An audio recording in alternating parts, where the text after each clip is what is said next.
Welcome back. Today I'm going to talk about creating your expansion environment. So what does that really mean? An environment for you and how that environment will shape your mindset, kind of the neuroscience on that, but it also gives your brain its favorite thing, a safety spot where you can grow and expand. So there will be some practices you can really put in place, but I want to talk a lot about kind of having a special environment. You know, like when you see meditations and things, they go to specific spots. You're going to create that for yourself. Your environment might be your home. It might be your car. It might be your time alone in the shower. But every time you walk into a room, you're going to be able to get to that safe place where you can expand. Think about it like your light shining. You don't need it to be dim. You can open that up and let yourself expand. Environment is not neutral. It's either pulling you forward or pulling you back. When you walk into a room and it's full of unopened mail, the stack of laundry that's piled up 3 days, your phone is buzzing, suddenly you feel heavy. It's overwhelming. There's too much to do. You can't focus on one thing. And you didn't decide your environment, but that environment creates those feelings. So when I think about that, it's like clear your clutter. Sure, that's like a feng shui thing too, is let the energy flow. But having a room that you walk into that feels safe and comfortable, that doesn't overwhelm your mind, is hugely important to being able to expand yourself. You have to think about that as where can I be the most successful? How can I create an environment for myself to be in the place that I want to be? What kind of environment does future me want? And how do I create that? Your environment will activate your amygdala. Remember, that's your alarm system. Your brain doesn't think, oh, this room is cluttered. It fires micro stressors. What does that really mean? Unfinished tasks, all this stuff, those are all micro stressors. So an intentional space that's clear and takes that overload off your brain will instantly shift you to calm. I think every one of us can think of that experience where you've had a hard day, everything's going wrong, but somehow you come home and it's like, I can be. But what if walking home, you walk in and your home is as cluttered as your day?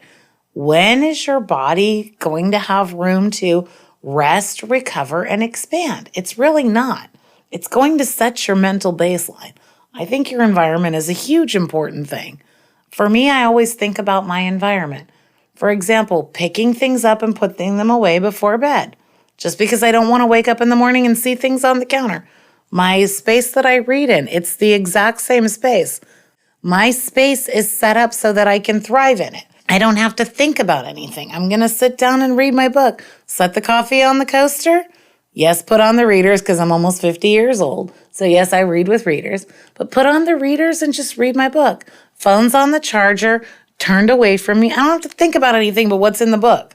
That's my expansion environment. It is a safe place for me to read, take it all in. Clutter is cognitive overload. Your space is cluttered, it equals a cluttered mind. Your brain cannot relax in a space where your eyes are overwhelmed. So, think about it, for example, we've heard of overstimulation. That's a thing now. Growing up, that was not a thing we talked about. But if you're overstimulated, your brain can't focus. It's on an annoyed frequency. It's cluttered, whatever that may be. I think your environment has to be a space that's safe for you. What do you feel comfortable with?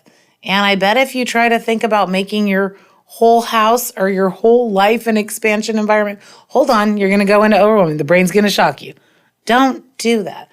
Just think about what's my chair? What's my space? For example, when I started my 5-minute practice a day, which is now like an hour, but I didn't get there overnight. I found a space outside in my backyard that I liked, a certain chair that had a certain view that felt a certain way. And I went back and I repeated that. Over time, it became a little table next to it I could set my water on. There's a pillow in my chair now that I sit on. Those things expanded, but that is my environment. My brain, my body, my containers, everything knew this is a safe place. And so that was my expansion environment. Just like my chair to read, my body, my brain, my nervous system, all my containers go, this is where we read and we expand our mind. But that is an expansive environment. Environment is stronger than willpower. It kind of goes back to that same law of sustainment. You will do what you identify as. Decluttering is not about aesthetics. It's about energy. It's about letting go of things that don't give you room to expand. It's decluttering your mind. It's taking overwhelm down. They've done studies in marketing that the brain gets overwhelmed if there's more than 3 choices. Some of the best salespeople out there will tell you they only give 2 choices. Go back to Dr. Seuss. Would you like green eggs and ham? Would you like them, Sam? I am. In a box with a fox? Here or there, right? Only 2 choices. The brain goes into cognitive overload when there's too many choices. That's about decluttering in your environment. I heard a story about Barack Obama, and that if you ever notice, he looks like he's always wearing the same kind of suit. Well, by reducing the amount of suits he has to choose from and decide what he's going to wear, he's creating that decluttering of the mind. I'm reducing the amount of choices. In marketing, they've done a ton of studies that if you give people too many choices, they will often buy nothing. But if you say it's this or this, most people can get that. Black or white, yin or yang, right? So I think when you think about your environment, how simple can you make it on your brain? If there's 3 or more things on your table, your brain will be overwhelmed.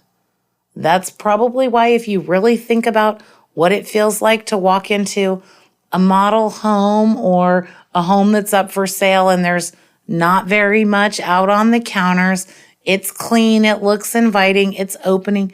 Your brain can absorb that. You walk into somebody's home that's almost a hoarder, there's things everywhere. There's clutter everywhere. Your eyes are overwhelmed. Your brain is overwhelmed. Take these things into consideration when you think about your environment. Decluttering. If you have to, go to the Container Store and get a bunch of organizations. Hire a professional organizer. Donate half your world. I really can't tell you what's going to work for you, but if you start looking around your house and your surfaces have 3 or more things on them, you're probably overwhelmed. I went through a process of decluttering in my home where I have these very long shelves and some smaller shelves, and I simply made a rule to myself. If it's a smaller shelf, no more than 3 things. If it's a longer shelf, no more than 5.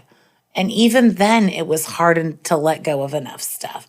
If you want to look into feng shui, it's letting energy move. Clutter clutters the mind. You don't need your mind cluttered. So for you to expand and become your best, you're going to have to make an environment that feels warm and inviting and doesn't force your brain to overthink. If your eyes are overwhelmed, I promise your brain is. Removing clutter, it's removing stimuli. Your prefrontal cortex, your logic brain, immediately becomes more efficient. It doesn't have to process as much. The less decisions you have to make along the way, the more space you have for your brain to go in a different direction. You send a message to your brain when doing this. You say, I'm clearing out what's no longer serving me. So if you're thinking about that environment, just think about your home. Think about your bed. Think about your spaces. And if it's too cluttered, please don't overwhelm yourself with, how am I going to clean it from start to finish? Yes, that's going to feel good. Yes, it's going to be amazing. But maybe just slowly reducing things. That's what I did in my house. I live in a neighborhood where we have a monthly pickup for donations. And so when I would get things off Amazon, and yes, click, click, deliver, I'm a fan. Thank you, Jeff Bezos. As those boxes would come in, I would just take the box and fill whatever I didn't need in my house in there. It could have been clothes. It could have been out of the kitchen. Could have been whatever. I would just walk around and fill the box, stick it out in the garage for the next pickup. And I didn't have to get rid of everything. I just started reducing things. So now I'm going to take that to a place where we live in a very digital society. Digital space is now an environment. Your phone apps, your pictures, your notifications. All of that is affecting you much like a cluttered house. Like a closet that you open the door and things come pouring out. Your phone is now that closet. Your brain treats that digital clutter the same as it does as a cluttered closet. It treats it the same as physical clutter. Digital clutter and physical clutter are the same to the brain. Remember, it's neutral. Stress is scattered thinking, emotional overstimulation. That digital stuff is affecting your brain in such a way. I watched a speech the other day with a guy who was talking about the effect of digital on us. And you wake up to be on a 6.5-inch screen, to go to work and sit on a 17-inch screen. And then you go home and watch a 55-inch screen to look at your 6.5-inch screen before you go back to bed. So when did your brain ever get a break? Clean up your digital space. Turn off your notifications. There's a simple start.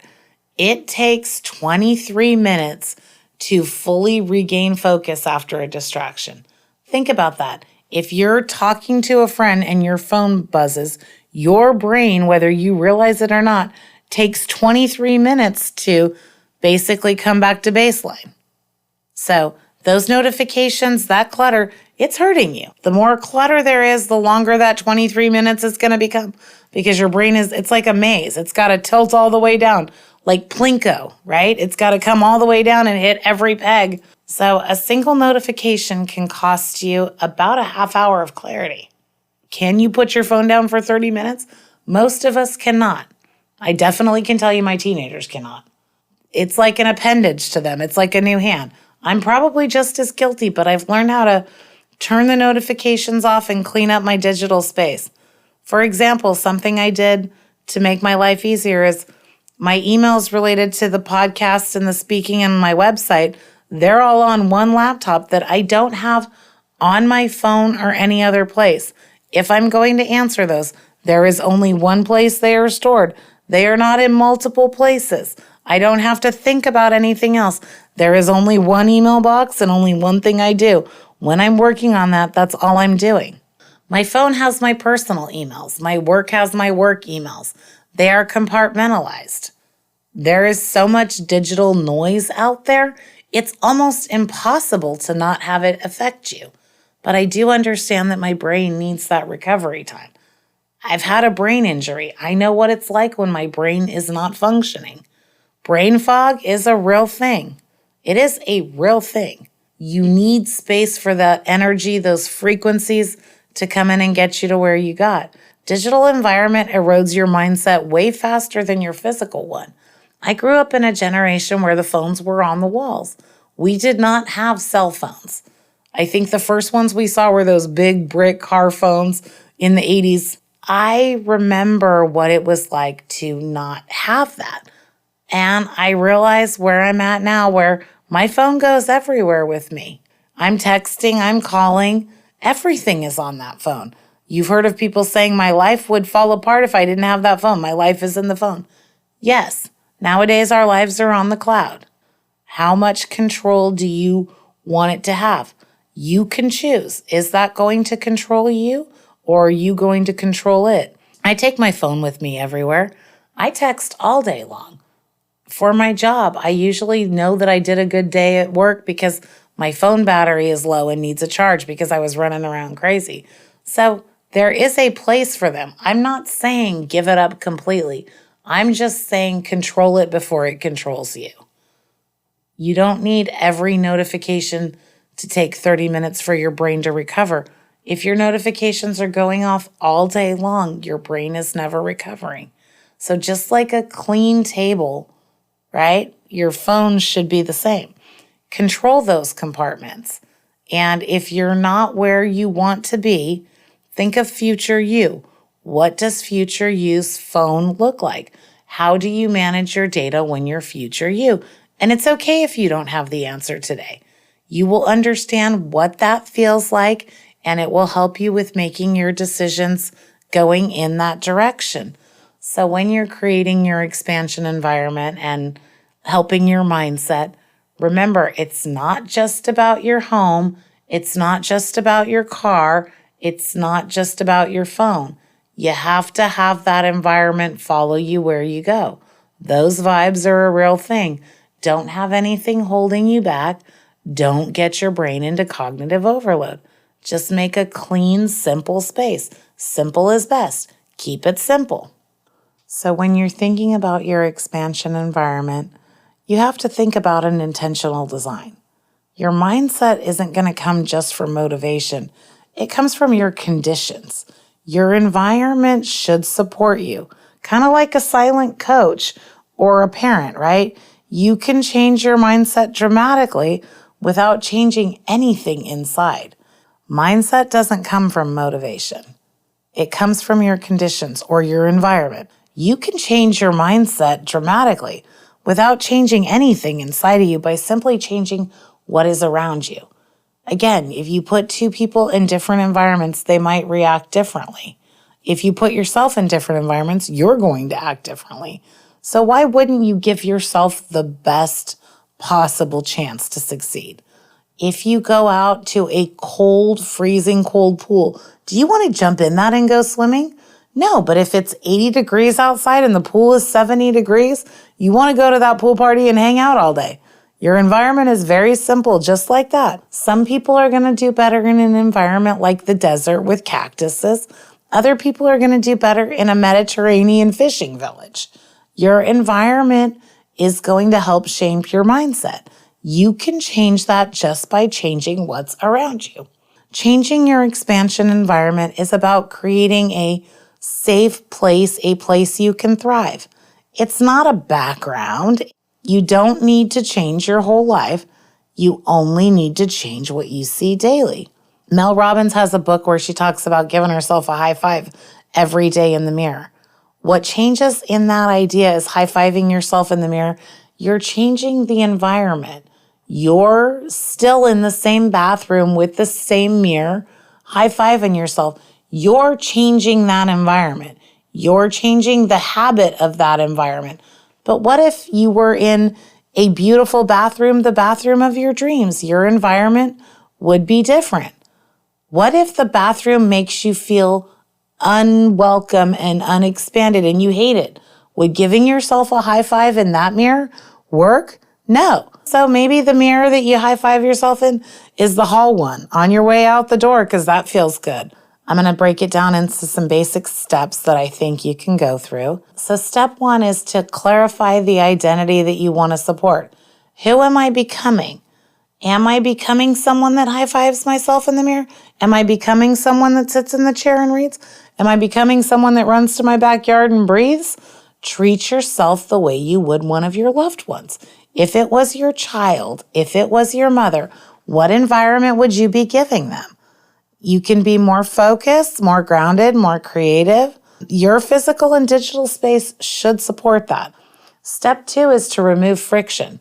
Look around your space. Ask what's slowing me down. What is not aligned with who I want to become? What drains my energy? What feels heavy? What doesn't feel good? What lights me up? What represents a past version of me? And what represents the me I want to become? Step three would be to add cues and behaviors for what you want. If you want to meditate, leave your cushion visible. Leave it out in the middle of the floor so you see it and you sit down on it. Like me, I want to read. My book is always on the table. When I'm done reading in the morning, it goes right there. So the next time I sit in my chair, my book is already there for me. So those are adding cues to support the you that you want to be. And then it will, of course, become the habit loop. But if you want to work out, have your gym bag by the door. Have your workout shoes by the door. If you have a big meeting or something you want to do tomorrow and your outfit's overwhelming you, put it out the night before so the morning of you don't have to take that with you.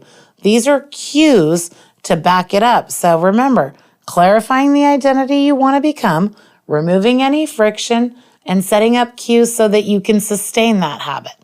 Number 4 would be to make your digital space intentional. I think that's really, really important, and I don't think we talk enough about it.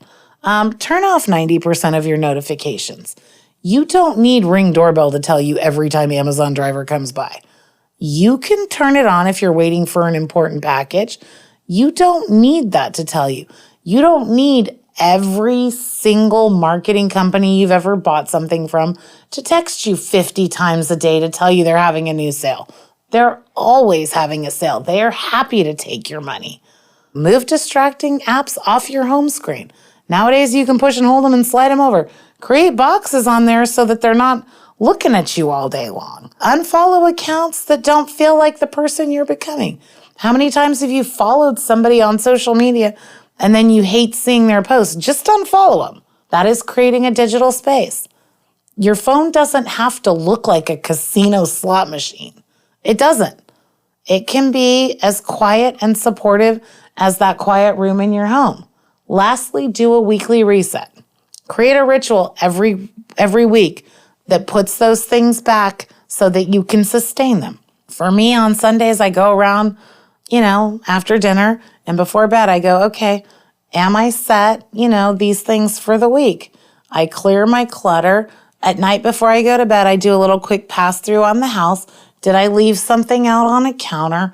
Those rituals will help. So for 10 minutes a day, I'm keeping my life clean. Now, in the beginning, yes, it took more effort to set it up, but I've realigned my environment with myself. So let's talk about those 5 steps again. This is really important for you to create your environment. Clarify the identity you want to become. Remove friction that doesn't align with said identity. Add cues to support that identity. Clean up your digital space and have a weekly reset where you sort of repeat the steps. They will get easier and easier, but that is important to your environment. That might be your home. That might be your car. It might be your desk at work, but wherever you need to expand yourself, those 5 steps are going to make every bit of difference for you. So after those steps, I want you to think about breath. Breath is so important to your expansion environment. I don't think we talk about breath enough. It's more than oxygen. It's that place that makes connections. It's a space between chaos and calm. It's between illness and health. Does your environment support breathing? Big, full, deep breaths or shallow breathing? Are you in a place where you can take time to just sit down and take 3 to 5 big breaths a day? Those calming breaths to reset your nervous system, reset you and your mind. So I don't think we talk about breath enough, but I think having a place to take proper breaths is important. When I was healing, I think I was working with a girl who taught me about yoga and pranayama, which is all about the breath regulation. And one of the things that I experienced was watching things on TV or a lot of movies where I started noticing people's breath. Like before, an archer would shoot an arrow, you'd watch the breath and the hair move, or you'd watch people take a deep breath before they responded. And I started noticing that maybe I wasn't breathing properly. And so I started thinking a lot about breath. When something is stressful and chaotic, if you can take a breath and you can take a pause, that will help you reset. Breathe, as simple as that sounds, because your health is not just diet and exercise. And those are probably the weakest points for me, but it's also how you fully connect to life. And those moments, breath is that connections. It's the gap. It's navigating that gap. Your energetic space, your aura, it can also be cluttered. Are you around energy vampires? Are you around people that suck your energy out of them? You know that friend. We all know them. We all have one, right? You leave spending time with them and you feel drained, like you need a nap, like the life force was just sucked right out of you. We also have the other friend that every time you're with them, you're charged and can take up the world. Like you can take on the world. They've charged you up. They've filled you up. Declutter your energetic space. Put people where they belong. Allow them to be who they are. Allow them to do that, but that doesn't mean that they have to suck your energetic space.